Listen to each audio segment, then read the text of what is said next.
So, first off, I just have to thank Charlie for bringing me in today. As he said, I was suckled as part of the New York City Venture Fellows program in 2013, and I didn't know that much about it, but a friend of mine, Neil Blumenthal, who is co-founder at Warby Parker, essentially said to me, I was a part of it, it was really helpful, and realistically, you're going to get introduced to a lot of people, but there's probably one or two that can really change your path.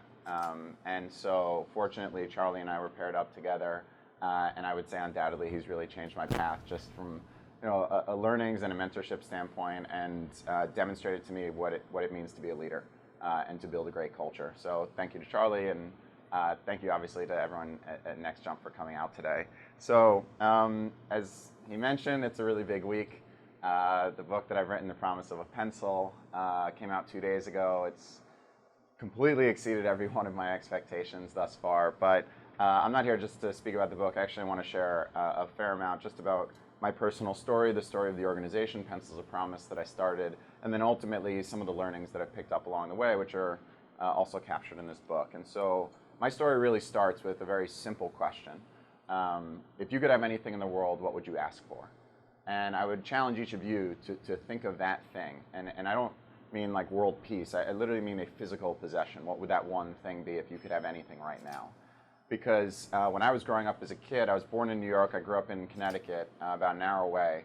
And the town that I grew up in was Greenwich. And so my dad was an immigrant, child of 2 Holocaust survivors. My mom grew up in a small town in upstate New York.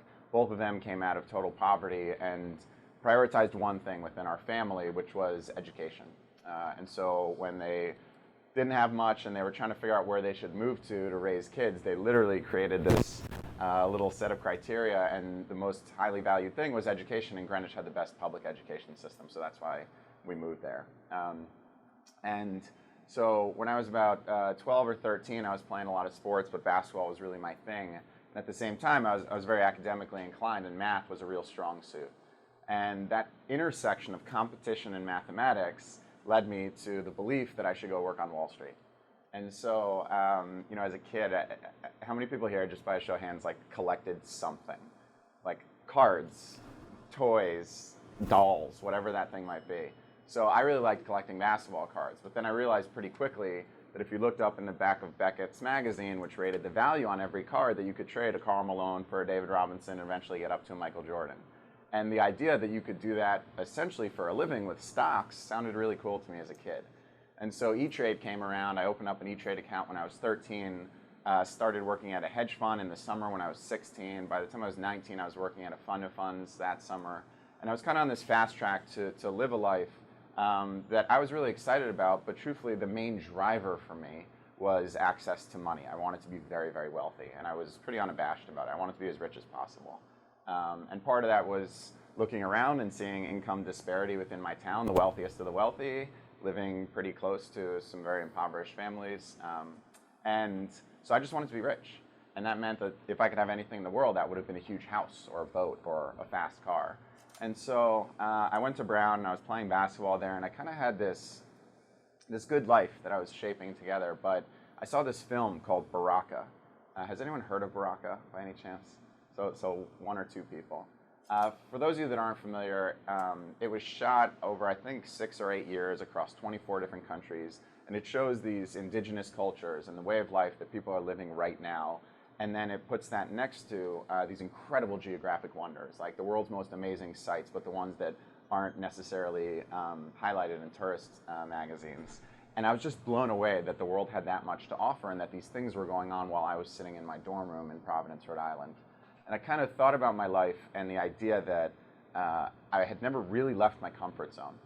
Grow up in Fairfield, go to college in New England, plan to move back to New York. And this idea just really got in my head that before I went down this kind of safe, traditional path, I just needed to get outside of my comfort zone. And so I ended up learning about this program called Semester at Sea. It's a cruise ship that goes around the world, stops in 10 different countries. And so I quit the basketball team. I withdrew from school for a semester. I broke up with my girlfriend. I didn't tell a single one of my friends that I was going. And I applied for a semester at sea, and I flew out to Vancouver, not knowing a single person, getting on a cruise ship for the first time in my life, hoping to go see the world. And 13 days into my voyage, we got caught in between three enormous storm fronts. And I'm part of what's known as one of the 3 or 4 famous voyages on semester at sea in 50 years. And you could probably guess, if you have a famous voyage on semester at sea, it usually means something went wrong. So people know of the stuff that happened poorly. And so essentially, we were 800 miles from land, and the ship that I was on was struck by a 60-foot rogue wave, head-on. They went over the top of the ship, shattered the glass on the 6th floor bridge, and flooded the area with the navigational equipment. And we were in 40-foot swells, and we lost all power to our engines. And when you're steering through a storm, that's the last thing that you want to have happen. You need the engines, otherwise you become literally a sitting duck. And we were in our rooms waiting with our life jackets on, and suddenly this panicked announcement came over the loudspeaker from the same guy that had this very soothing AM voice, and he was never panicked. And it sounded like he had just sprinted a marathon. The whole ship shuddered, and then he comes on, and he says, "Ladies and gentlemen, get to the 5th floor or higher, help the women and children up the stairs, and get to your muster stations immediately." Now, for those of you that don't know, the muster station on a cruise ship is where you evacuate the ship from. It's when you go on a cruise ship, they basically do a drill, and everyone playfully goes up to your little muster station and blinks with your lights, and doesn't take it seriously at all. And when they said get to your muster stations, it was an immediate recognition that the ship was going down and that we needed to evacuate from it. And this is January in the North Pacific, hundreds and hundreds of miles from any help. And so I had what can only be described as a certain death experience. I knew for sure within the next hour I was dying, and most likely a very painful death, drowning far away from sea. And when you have something like that happen, at least in my experience, the first thing is like your heart physically drops into your stomach. It feels like someone just kicked you in the chest, and you almost feel nauseous. And I went through that, and about 20 or 30 seconds into that feeling, I just had this overwhelming calmness, just this total stillness take over, and it came from recognition that I was not perishing. And it's very hard to explain. It's something you just have to go through, but I knew without a shadow of a doubt that it was my day. And I was sure the ship was going down. And so somehow I thought I was going to be like the one idiot floating 3 days later in the ocean, like that ridiculous story you hear, like I was going to become that guy. And so I actually changed into swimming gear because I knew the ship was going down. And somehow it just wasn't my time. And that came from this belief that I couldn't justify all of my life circumstances leading up to my ultimate legacy. You start to think about what happens when you're gone, being 21-year-old man perishes at sea. And for the first time in my life, I not only recognized, I knew with total knowledge that I had a purpose. Does that make sense at all? Like, there's only one reason I'm surviving, and it's because I have something else to do. And so I had this incredibly profound experience that led to recognition of purpose. And ever since then, that's the one thing that I've tried to pursue day in and day out. It's the question that I consistently ask myself. And I think it's something that Charlie and I have resonated around with Simon, with our friend Simon Sinek, who talks about start with why, right? As a company, as an ethos. But a lot of the stuff that I think about is truly as an individual. Not only why in terms of motivation, but why are you here? What is the personal legend that you will leave behind, to paraphrase the book The Alchemist, which is one of my favorites. And so I fortunately went upstairs. We went through 5 hours of mass hysteria, and the ship didn't go down. Like prayer circles, and there's a 30-minute Storm Stories episode on it that's on YouTube right now if you look up Storm Stories and Semester at Sea.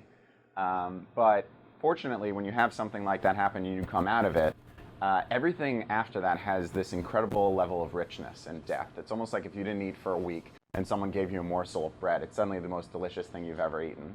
And so now, like, every day was the most delicious day of all time. And so I had this habit, because when you go on semester at sea, everyone does one thing per country because you go to 8 to 10 different countries. And so my thing was I was going to ask one kid in each country this question: if you could have anything in the world, what would you ask for? And ask them that and have them write it down on a piece of paper, because I thought that I would have the collective interests of kids around the world, and a soccer ball here, a house there, a nice car, like all the stuff that I wanted, I figured would be dispersed. And I got to India, where the poverty was the most devastating I had ever seen in my life, and there's children begging on the street holding younger children, like 4-year-olds in train stations holding 6-month-olds. And you feel very helpless. I just thought, how can I do something to support any one of these kids in any capacity? I was 21. And oftentimes when you're young, you're told, wait, hold off, try and gain some experience, gain some wealth. You're too young, you don't have enough behind you to actually change the world or really make a significant impact on someone's life. And so I found this kid who was begging on the street. He was about 8 or 9. I asked him, if you could have anything in the world, what would you want? He was my one kid in the country. And he looked at me covered in dirt and just nothing to his name and said, a pencil. And I thought, anything in the world, what would you want? And again, he said a pencil. And I gave him my pencil because I had one with me, and he just lit up, like was so happy, held it up in the air. And I started to ask some questions, and what I learned was he had never been to school before. And so he had seen all of these other kids coming back and forth from school, and that he was essentially kept on the street, like a lot of kids are, by either a family member or a gang lord. And so if you give them money, it actually keeps them on the street longer. It perpetuates the cycle. And so this idea that education was going to unlock greater opportunity for him, and that it was actually the one thing that when my family was persecuted through the Holocaust, they could never take that part away. It just became so powerful. And I also realized in that moment that even something as small as giving one child one pencil can create a world of difference. And so that became my thing. I started passing out pencils as I would travel. And I just became obsessed with backpacking. And so my parents would say, look, we'll support you, just not financially.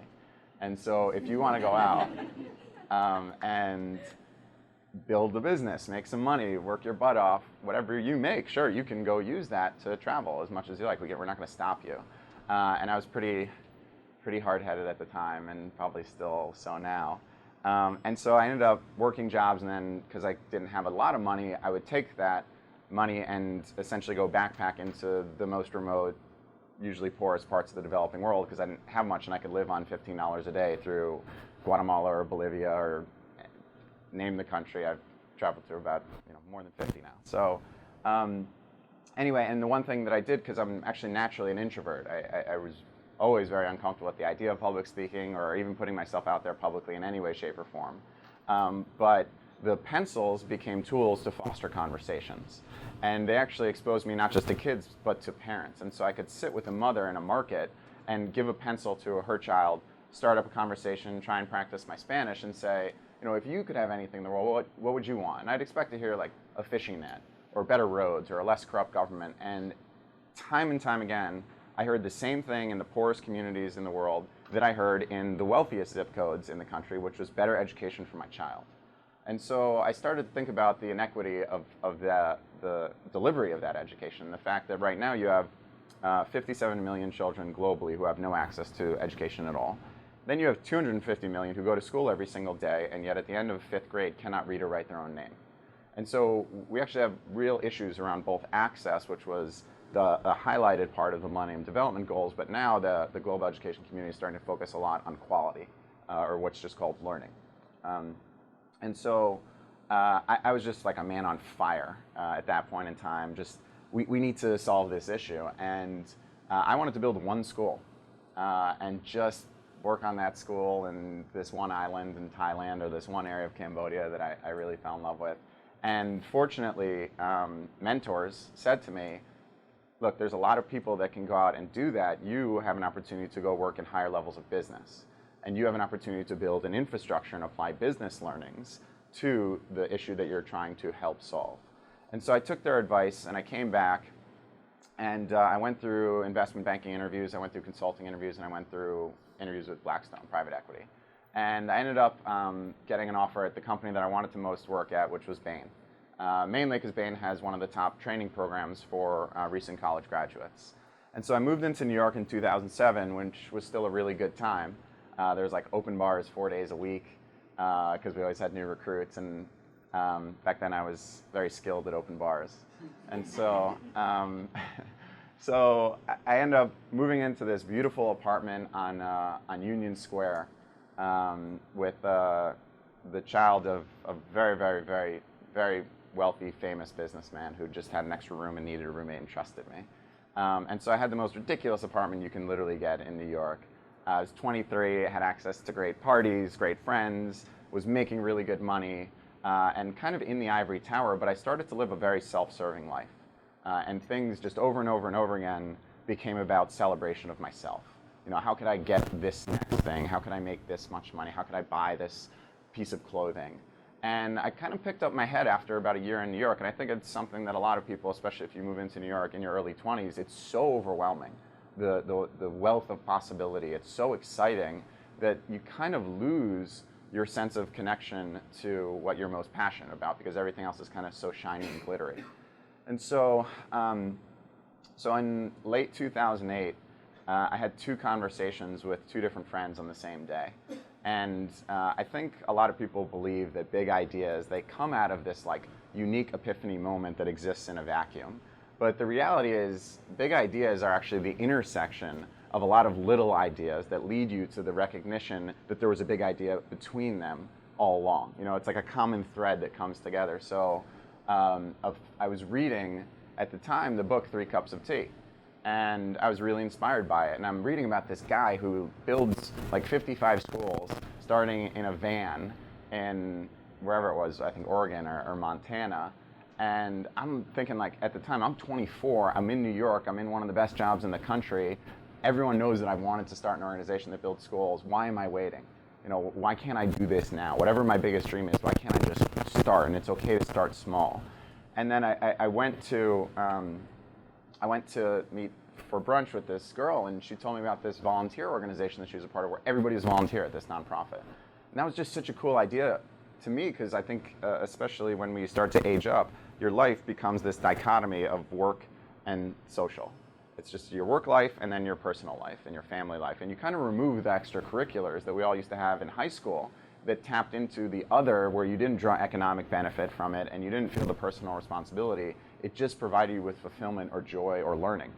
And so I was like, wow, that's a cool idea. And then a friend of mine had just left a very safe job at Bank of New York. And I said, I really admire your courage for leaving this safe job. And you know, the economy was kind of imploding. This is September 20th, 2008. And Lehman Brothers, which was the other job that I was supposed to take instead of Bain and paid more money than Bain, and everyone told me, take the Lehman Brothers job because that's a really prestigious investment bank and they're going to pay you even more than Bain is going to pay you. I didn't take it, and then they crashed. And suddenly my whole idea around stability through institution was crumbling. And my friend Dennis said to me, now is the time to take a risk. You know, in the next 2 years when the economy struggles, if I go out for a job and my company fails, and somebody says, what'd you do for the last 2 years? I could either say, well, I succeeded as a junior person inside of an enormous, you know, 20,000, 30,000 person company, and I held my job. Or I'll be able to say I had executive level experience and I raised capital, I managed a team, I built something entrepreneurial, and sure, it didn't work out, but here's how much I learned along the way. And that was worst case scenario. That was if his company failed. And that idea of risk suddenly became less daunting. And so I went to the Philharmonic that night. I'd never been to a symphony. One of my friends at Bain had gotten 6 tickets, and I went there and I watched as this entire symphony played this beautiful orchestra, and I was just so moved. How many people here, just by show of hands, have been to a symphony before? So if you haven't, just go once. I mean, I don't know if I think I've only been once, but it changed my life because at one point everybody left the stage and one man came out, and he was this big hulking guy, and he sat in front of a piano, and he started playing this concerto and was so dedicated to what he was doing for that 20 minutes. And this resounding sound is coming out of this instrument, and the entire room is captivated, and he's going and going, like he has like 3 hairs that are going back and forth from one side of his head to the other. And I remember looking at this guy thinking, if I could just be as passionate as he is about anything in the world, literally one thing, that would be fulfilling. That's what I want. And lately I've been reading a lot and studying up a lot about the difference between happiness and meaning. And most people equate them as the same thing, but they're actually incredibly different. You can live a very happy life without a lot of meaning, and you can live a very meaningful life that is unhappy. And at the time, I was really pursuing happiness, and I watched this guy, and I thought, I want to pursue meaning. And so literally, as I'm sitting there, this name pops in my head, Pencils of Promise. And it was like a lightning bolt went through me. Never forget it, like chills all over my body. It was just, I've never experienced anything like it. And it was because obviously pencils are the thing I had passed out, but promise is a really powerful word. It has two meanings. The first is an oath or a commitment, which I think we all have to the next generation to give them the opportunity to improve their own world. And then the second is promises in potential, like that person has promise.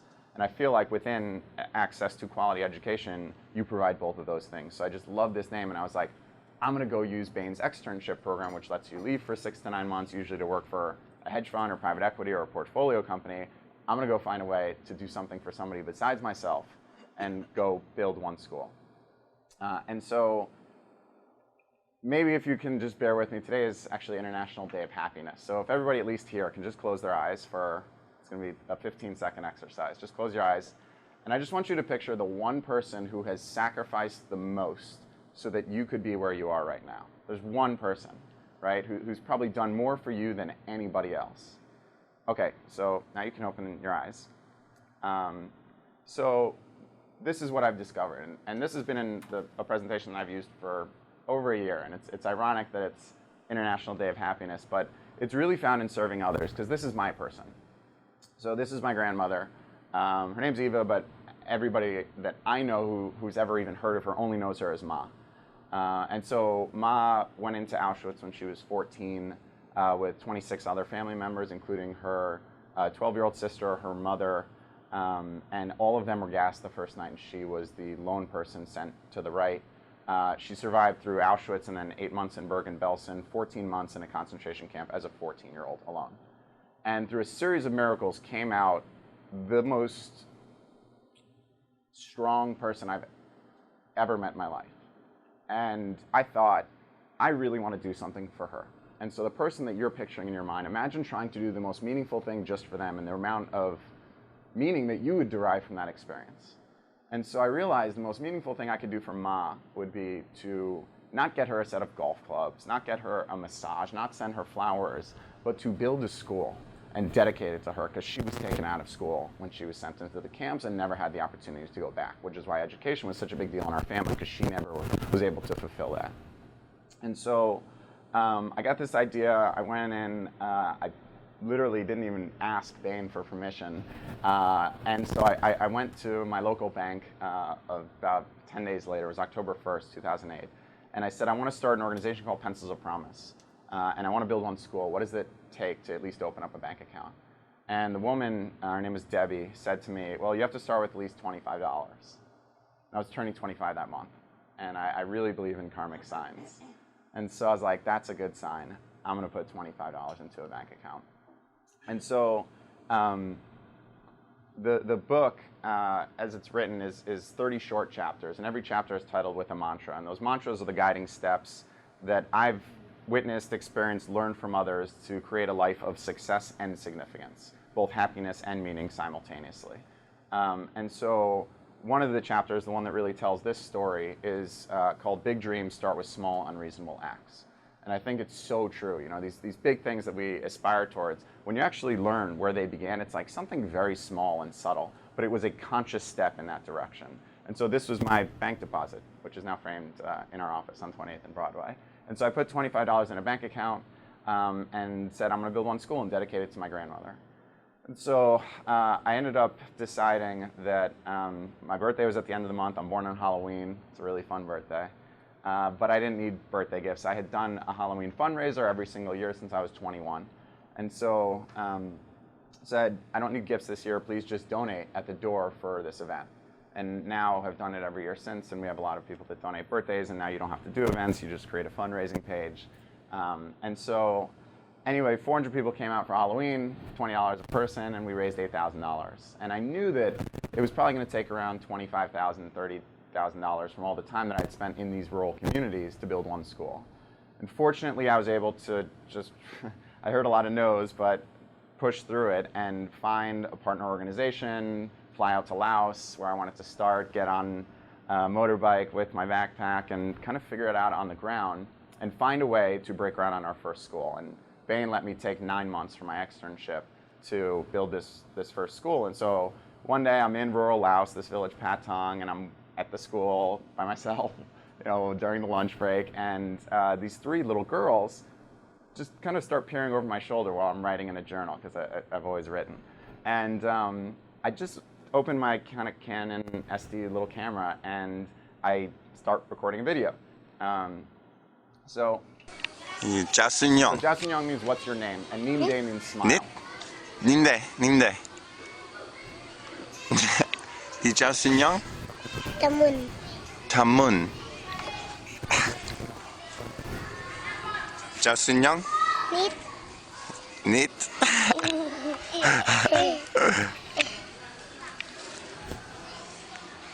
So what you're going to see is, it's beautiful, but this is the primary school, and the bricks are the first school we were building, which was a preschool. And it kind of hits me in that moment that... And you're going to be our first preschool students. Sounds good? All right, I think you guys like it. So at this point, now that I've met Nit and Nut and Tamun, everything changes, because now it's not about myself and my grandmother, it's actually about the fulfillment of their education. And so I was Mark Zuckerberg's year in college, and he launched it at Harvard in the sophomore class. I was a sophomore at Braun at the time. So my friends were we were all beta testers for early social networks. And so while most nonprofits, and especially 2008, 2009, were focused on big donors because the economy was going down, I was really focused on building a community through digital and social, which was very counterintuitive.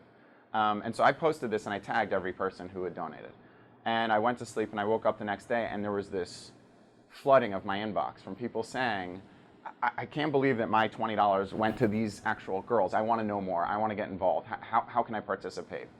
And so I spent 4 months in Southeast Asia, and right before I left, I was able to send everybody this picture, which was Nin and Nut now in our very first school, sitting at the desk. And people said, I've actually tangibly changed these girls' lives. I need more. And it became intoxicating. And so my job then became to essentially build an infrastructure so that every single person could have that same feeling of success and significance through this work. And the most powerful part, which I'll get emotional so I won't go through it, was actually going back and surprising Ma and sitting with her and sharing with her, hey, this first school, I want to explain to you why I built it, and having her look through the photos and then seeing her name on the school. It was as powerful as it gets. But I realized I want that for everybody else. Like that person, when I asked you to close your eyes, imagine sitting with them, surprising them, taking them into a community and saying, this is because of you, and now your legacy is going to carry forward for generations. And so I came back to Bain, and I just couldn't stay there. I had to work on Pencils of Promise. And so they basically gave me an ultimatum, because I was a very bad employee when I got back. I called in sick for like 2 weeks. I had never missed a single day in my first 2 years, and it was because I was working on our second school. And so eventually they said, you got to choose. And there was a really, really powerful, but I don't want to like give away all the stories in this book, because you guys will find it boring then. But so the first thing that I did in thinking about, all right, if I'm going to pursue this full time, is to throw out the term nonprofit, because it really doesn't do any service to the actual work itself. It doesn't make any sense to me that an entire industry would define itself by what it doesn't do. Why wouldn't you speak about what you are creating? And so, the example I like to give is that you would never meet somebody who works at Delta or U.S. Airways or American Airlines and say, oh, what do you do? And have them say, oh, I work in the non-automobile industry. And yet that's what we're supposed to do every single day. And so I thought about, why don't we just reframe the language? Because I think when you change your words, you change your worth. And so I came up with this phrase, shared it on stage at the Google Zeitgeist conference, and I said, we're still 501c3, but let's call ourselves for purpose, so that we can be seen, on the same footing as a for-profit. And let's take a for-purpose approach, which means maximization of impact, demonstrated ROI on every single dollar that we spent. That passion itself is fine, it's important, but results are really what I care about. And yet most nonprofits aren't judged based on their results. They're based on the passion that they're able to elicit from people. And so this idea became, it gained a lot of traction in the space, and it really started to help us grow. And so essentially, to kind of fast forward here, it's been 4 years since I left. The organization has gone through this incredible growth trajectory, partially because of the great people that have surrounded it, the great people that have worked within the organization. And because we built up an incredible brand and one of the largest followings in the social and digital space by focusing on community first and then focusing on major donors and philanthropists after, we had a model that was, in my opinion, worthy of their support. And so we started building these great cause marketing campaigns. Because if you have a large community, then brands know that they can make more money, they're more profitable by associating with something that's positive. And so this was a recent one. We do 3 big campaigns a year now: graduation, back to school, and holiday. This was our back to school campaign. It was with Chegg as the major sponsor, and they did a really cool activation where they asked people, because a lot of kids don't have money to give, but hashtag TBT, like Throwback Thursdays, everyone puts up a fun photo. So we said, if you put on Thursdays, hashtag give back to school, Chegg will donate $10 on your behalf. And so they got far more engagement. I don't have the stats right now, but they ran a campaign with Taylor Swift just before ours. And ours blew theirs out of the water.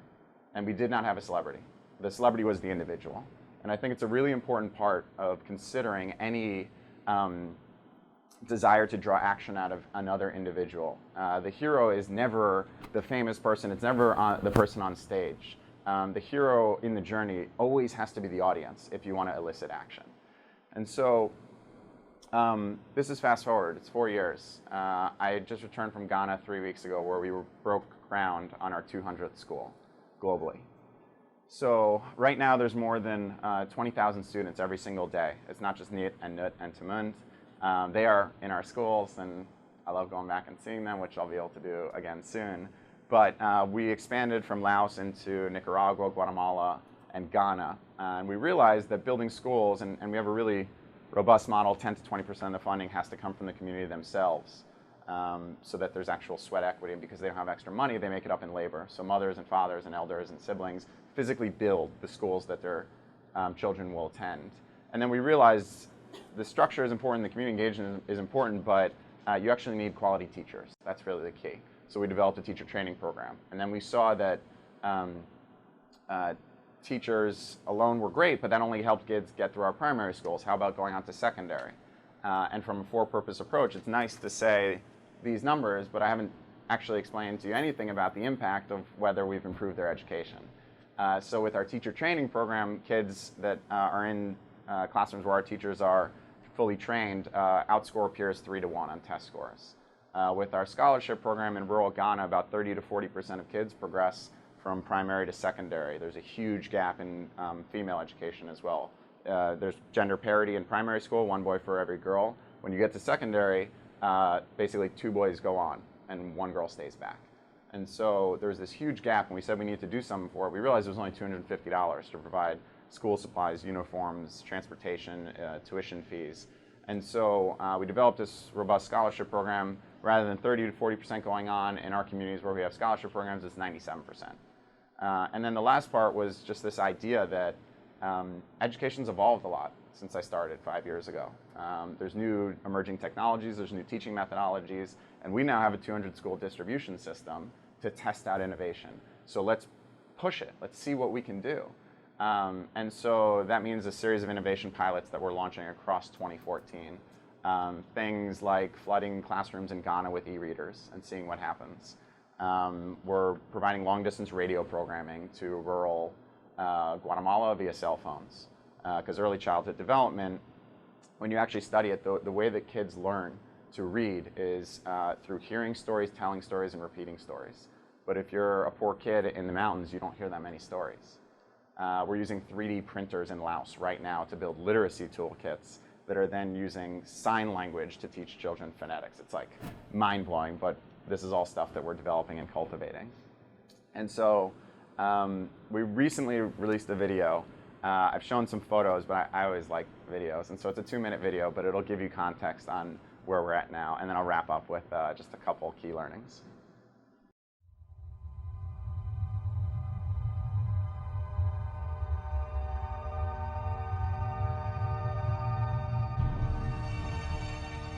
Pencils of Promise began in hopes of building one school. We believe that where you start in life shouldn't dictate where you finish, and that every child deserves access to a quality education. That belief took us around the world, building schools in Asia, Latin America, and now Africa. Today, there are more than 200 Pencils of Promise schools. Every single one of those means so much to a child, a family, and a community. But it's also changed the life of someone who, just like you, learned about us and decided to make these kids a part of their story too.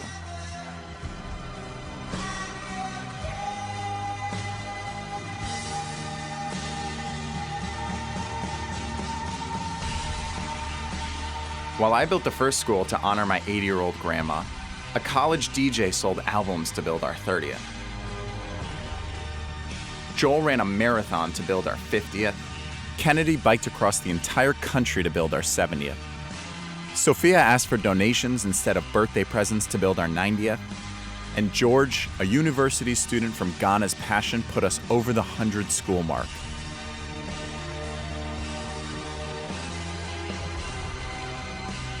These are the stories of people just like you. Every single one of us has the ability to change a life. You just have to believe in it. You just have to become dedicated to it. How will you build the next Pencils of Promise school? Go to pencilsofpromise.org to learn more. So the point of writing the book was not to tell my story or the story of the organization, but actually to create a veiled how-to. Because I had a lot of people starting to come to me say, you know, I don't have a lot, or I'm in a position I feel kind of stuck. How do I go out and do something? And the truth is I wasn't famous, I wasn't rich, I was a 25-year-old at $25. But I learned a lot along the way. And so I'll just walk through maybe 3 or 4 or 5 of the 30 mantras or steps from the book. And so before I dive into it, one thing that I just committed to 2 weeks ago is all proceeds from this book go back into the organization. Every dollar goes into supporting Pencils of Promise. So if you buy this book today, obviously Charlie and the Next Jump team were kind enough to gift it to everybody here, but it would mean a lot if you could go on afterwards on Amazon and just buy a copy, or as Charlie mentioned, leaving a review really helps. And interestingly, most people don't know this, but you can actually review a book on Amazon without physically buying the book on Amazon. And so here's a couple of the lessons learned. First is every person here possesses a revolution beating within their chest. People think it's up to somebody else. Someone else is kind of giving me that spark. It's up to you to find it. And you have a profound purpose. I genuinely believe that with all my heart. Every single person is here to serve a purpose. And it's really important to find that thing and then unearth it and pursue it. Second would be this idea to embrace the lightning moments. I think throughout our lives, they don't happen often, but you have these moments where it feels like something can change if you go down that path, and it's really scary. Sitting at the Philharmonic, thinking, oh my gosh, should I leave my job? I have this idea. If I didn't do it, I wouldn't be here today. And so when those moments happen, I would really encourage you to embrace them, pursue them. The third one is, in my opinion, probably the most tangible, the most applicable, and it's something that you can start doing right now. Speak the language of the person you seek to become, not your present self. When I was starting, I didn't say, I'm a 23 or whatever, I'm a 24-year-old consultant at Bain. People that I met at a bar, what do you do? Oh, I work at Bain, but I'm going to one day start a nonprofit that builds schools and provides access to quality education. A year ago, people said, tell me about Pencils of Promise. I said, oh, we're going to break ground on a new school every 90 hours over the next year. We hadn't done that yet, but just by speaking it, the energy starts to manifest in that direction, and people will surround you and help you make that real. The next one is this idea that in today's society where we are so hyper-connected, the way in which you build connection is actually through creating separation. It's often when you put down your phone, and I'm certainly guilty of this right now. I'm not doing as good enough of a job as I would like, but in the book you'll read about a guy who really changed my path, and it was when I told him that I go off email from Friday night to Sunday morning. That was what built our relationship. That statement and standing behind the values that at a certain point in time you have to create separation. I played college basketball, as you guys heard, and one of the most interesting things that I learned was that when you lift weights, everyone thinks you lift weights to build muscle, right? Lifting weights is actually not the act of building muscle. Lifting weights is the act of tearing your muscle. What lifting weights does is it creates micro tears within your muscle. And then the period of time at which your muscle grows in strength and size is when you go through recovery. And so anybody who's really like committed to this thing, what you learn is you can't lift 7 days a week and expect to get stronger. You have to lift 5 days on, 2 days off. You have to spend time actively recovering, and it's within the recovery that you gain strength and stability. And then this is the final one for me. This is a phrase from Ellen Johnson Sirleaf, who's the first female president on the African continent. And it's been a guiding mantra for me for years, and I would just share it with each of you guys. That if your dreams don't scare you, then they're not big enough. I'm sure each of us has something that's pretty daunting. For me, getting married is pretty daunting. I'm excited about it, but a wedding is brutal to plan. But I couldn't be more excited about it because it's scary, it's unknown. It's that thing on the horizon that is coming forward every single day. And so, as I said earlier, the goal of this is not only to share the story, some of the learnings along the way, but someone in this room is going to be the hero of this specific presentation. Someone here is going to say, I'm going to help you build your next school. I'll give up my birthday. I'll run the next half marathon. We have spots in the ING marathon. I'll get my kids involved. I'll get my family. We build a school for $25,000. It's very accessible for an individual or a company. So one of you guys will become the hero of this story going forward. And so this is my email. It's the easiest way to get to me. It's adam@ipromise.org. Please write it down and shoot me a note. And thank you guys so much for having me today.